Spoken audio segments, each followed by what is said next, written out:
sun's out today again, although the winds are pretty harsh. I guess tomorrow it's predicted to rain, maybe that's why it's blowing all the clouds nearby. And what's going on today?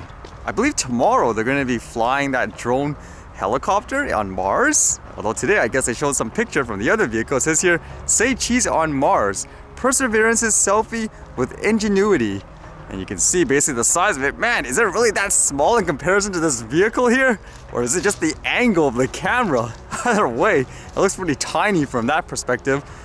And I guess apparently the plan is while that's flying, it'll send images and feeds back to that. It says here, several hours after the first flight has occurred, Perseverance will download Ingenuity's first set of engineering data and possibly images and video from rover's navigation cameras and Mastcam Z, a pair of zoomable cameras.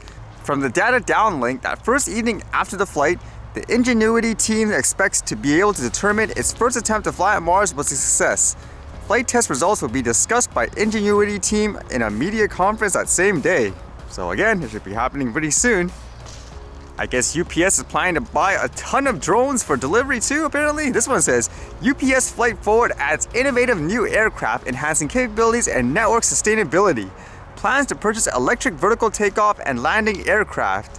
So I believe all this is supposed to be integrated with things like their drone plans and all that too. It says UPS together with its UPS Flight Forward subsidiary plans to purchase electric vertical takeoff and landing aircraft from Beta Technologies to augment its air service for select small and mid-sized markets. These aircrafts will take off and land on property at UPS facilities in a whisper quiet fashion, reducing time in transit, vehicle emissions, and operating costs.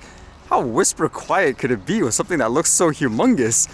It carries up to 1,400 pounds of cargo capacity, and it says it has a 250-mile range at a cruising speed of up to 170 miles per hour.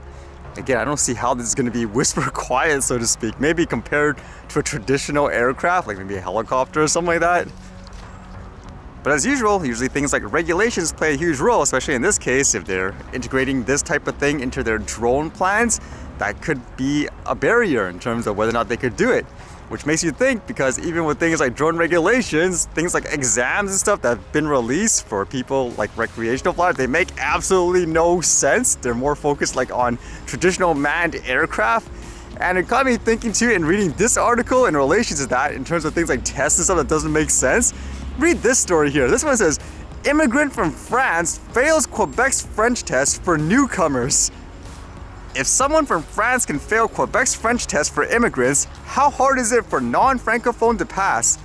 Johan Flamen, 39, a truck driver from Limoges, France, who came to Quebec in 2018 under the Quebec Experience program, wasn't too nervous about taking the French test set by the Department of Immigration, Francization and Integration.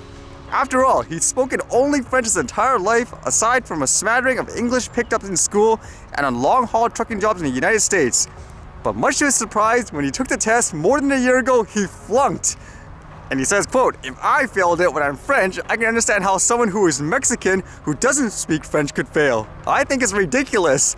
Isn't that something? Someone who natively speaks French fails like a French exam meant for immigrants?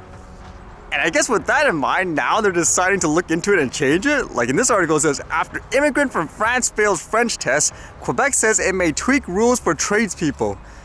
How long has this been going on for? It's kind of incredible when you think about it. And it says here, Quebec's immigration minister, Nadine Girard, has been following his case and is sensitive to it, according to a statement from her office. Rest assured that we are currently evaluating how to improve the methods of showing mastery of French and better meeting the needs of immigrants, it said. What does that remind you of? So many other things, for example, like the drone exam stuff makes absolutely no sense. You get real recreational people and all that to do. It's like, what the heck is this? To my knowledge, there's even been people who fly traditional manned aircraft that didn't pass the test, or they look at the questions like, what the heck are they talking about? And in those cases, it makes you think too, because there's a lot of people say, oh, whatever, it's fine, they should do more. And yet, like in this case, it takes media exposure to basically get people to look at it and say, hey, it doesn't make sense, it doesn't really serve the purpose that it's supposed to do. It makes you wonder in these cases if they actually do any type of quality assurance or test in that way. Bring in like an expert or something like that, or in like this case, bring in an actual immigrant, do it, get their feedback, like, hey, did it actually make sense? Or an actual native person who speaks the language.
duck tried to go after his mate and it protected it.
Alright, see you guys later.